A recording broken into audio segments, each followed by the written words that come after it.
Hi friends, welcome back to my channel. ഞാൻ റീന. ഞാനിന്ന് വന്നിരിക്കുന്നത് നല്ല ഹെൽത്തി ആയിട്ടുള്ള ഒരു നാടൻ റെസിപ്പിയും കൊണ്ടാണ്.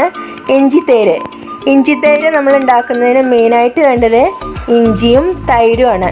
ചില ആൾക്കാർ ഇഞ്ചിയും തൈരും മാത്രം ഉപയോഗിച്ചിട്ട് നമ്മൾ ഇഞ്ചിത്തേര് റെഡിയാക്കുന്നുണ്ട്. തൈര് നന്നായിട്ട് കട്ട ഉടച്ച ശേഷം അതിലേക്ക് ഇഞ്ചി വറുത്തിട്ടിട്ട് ഉപയോഗിക്കുന്നുണ്ട്. ഞാൻ ഇങ്ങനെയല്ല കേട്ടോ, ഞാനൊന്ന് കുറച്ചുകൂടി വ്യത്യസ്തമായ രീതിയിലാണ് ഉണ്ടാക്കുന്നത്.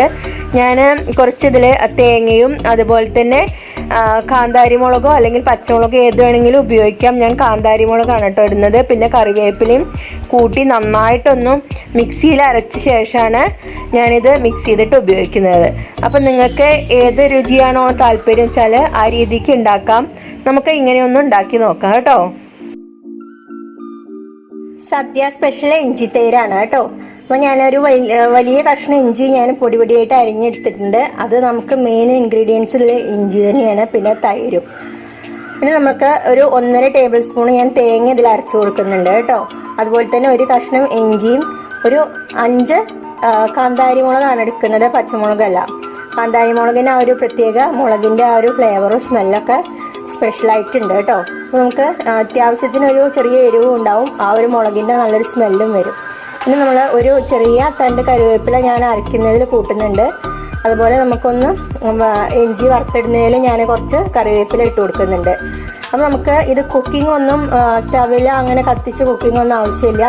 അല്ലാതെ തന്നെ നേരിട്ടിട്ട് നമുക്കിതൊക്കെ ഒന്ന് അരച്ചെടുത്ത് മിക്സ് ചെയ്ത് കഴിഞ്ഞാൽ നല്ല സൂപ്പർ നല്ല ടേസ്റ്റി ആയിട്ടുള്ള ഇഞ്ചിത്തേര് റെഡിയായി.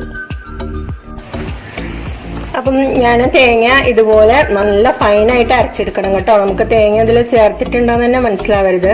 ഞാൻ ഇഞ്ചിയും തേങ്ങയും കറിവേപ്പിലയും ഒരു കാന്താരി മുളകും ഉപ്പും കൂട്ടിയിട്ട് നന്നായിട്ട് അരച്ചിട്ട് മയമായിട്ട് അരച്ചെടുക്കണം കേട്ടോ. അപ്പം ഇങ്ങനെ ഞാനിതിലേക്ക് ഇത് ചേർത്ത് കൊടുക്കുകയാണ്.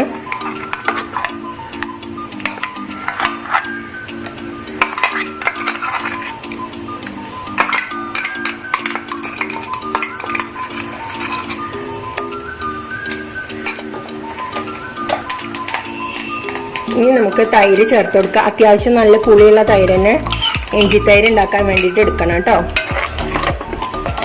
നന്നായിട്ട് മിക്സ് ആക്കി കൊടുക്കുക.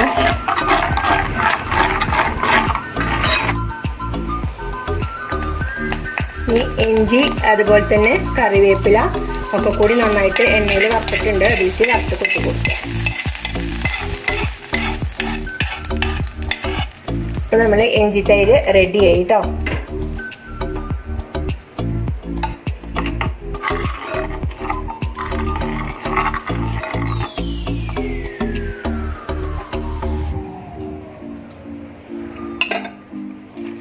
നല്ല ടേസ്റ്റാണ് ഇഞ്ചിത്തേര്. നിങ്ങൾ ഉണ്ടാക്കി നോക്കുക കേട്ടോ. നല്ല ടേസ്റ്റും നമുക്ക് സദ്യക്കൊക്കെ വിളമ്പുന്ന ഇഞ്ചിത്തേര് റെഡി ആയിട്ടുണ്ട്. അപ്പോൾ നിങ്ങൾക്ക് ഈ റെസിപ്പി ഇഷ്ടപ്പെട്ടാൽ ഒന്ന് ലൈക്ക് ചെയ്യുക, ഇഷ്ടപ്പെട്ട ആൾക്കാർക്കൊക്കെ ഒന്ന് ഷെയർ ചെയ്ത് കൊടുക്കുക. പിന്നെ എൻ്റെ ചാനൽ ആദ്യമായിട്ട് കാണുന്ന ആൾക്കാരൊന്ന് സബ്സ്ക്രൈബ് ചെയ്യുക കേട്ടോ. പിന്നെ താഴെ ഒരു ബെല്ലൈക്കൺ ഉണ്ട്, അതൊന്ന് എനേബിൾ ചെയ്താൽ ഞാനിടുന്ന വീഡിയോസൊക്കെ നിങ്ങൾക്ക് പെട്ടെന്ന് ലഭിക്കും. അപ്പോൾ നമുക്ക് അടുത്തൊരു വീണ്ടും നല്ലൊരു റെസിപ്പി ആയിട്ട് വീണ്ടും കാണാം.